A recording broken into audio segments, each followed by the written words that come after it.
ये जो जानना चाह रही हूँ, क्योंकि कई बार क्या होता है, यूजुअली रिलेशनशिप्स में तो ऐसा होता ही है कि अगर इंगेजमेंट हो रही है तो अब तो ये प्रचलन हो गया है कि डायमंड रिंग्स का एक प्रचलन हो गया है।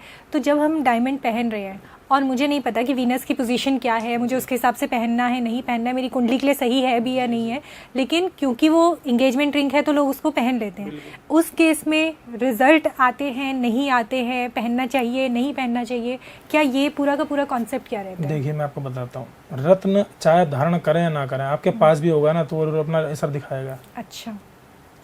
जैसे मैं एग्जांपल देता हूँ, जैसे हम तो रत्नों के विक्रेता हैं, तो रत्न अगर हमारे पास रहेंगे तो हमारे हाथ में रहेंगे, हमारे साथ हमेशा रहेंगे, बैग में रहेंगे, जहाँ भी हम जाएंगे, ऑफिस जाएंगे तो हमारे पास रहेंगे, तो उसमें इफेक्ट रहेगा उनका। अच्छा। अब हम तो अभी नॉर्मल सी एक बात समझाता हूँ, नीलम में लेकर चल रहा हूँ तो क्या मेरा एक्सीडेंट हो जाएगा?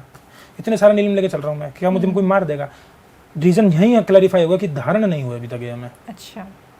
धारण कर लिया। अब आपने जो एग्जांपल दिया कि एंगेजमेंट रिंग्स के अंदर, एंगेजमेंट रिंग्स में डायमंड जो पहनाया जाता है, एक तो पहली बार डायमंड जब पहनाएंगे तो डायमंड स्किन से टच ही नहीं होता जी। वो आकर्षण का ही पत्थर है। वो किसी तरीके का आपको एक फिजिकली गेन या फिजिकल लॉस नहीं कराने वाला।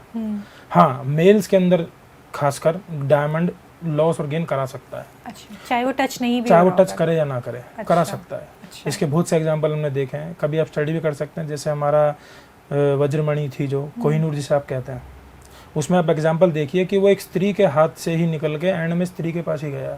जितने भी पुरुषों ने उसको हाथ में लिया सबका नाश हो गया। आप देखिए कहाँ से निकला वो निकला मैसूर से, भद्रकाली माँ के मुकुट में था, वहाँ से वो निकला और फिर एलिजाबेथ के मुकुट में जाके लग गया।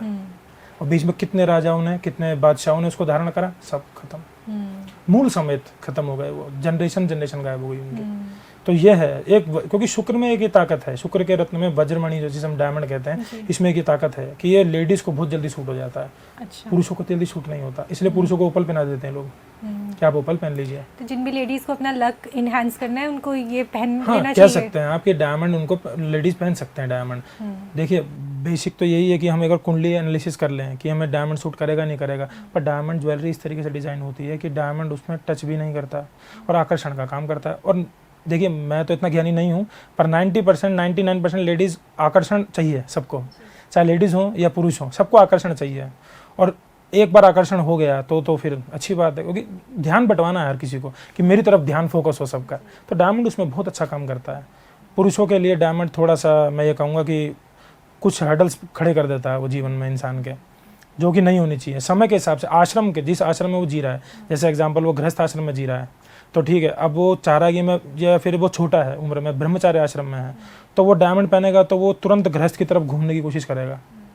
मतलब उस टाइम पे उसका फोकस अपने लाइफस्टाइल पे करना था, अपनी स्टडीज़ पे, एकेडमिक्स पे करना था, तो वहाँ वो अट्रैक्शन की तरफ, मतलब अपोजिट अट्रैक्शन की तरफ ज़्यादा फोकस होना शुरू हो जाएगा। तो इसलिए डायमंड को पुरुषों के लिए मैं थोड़ा कम रिकमेंड करता हूँ।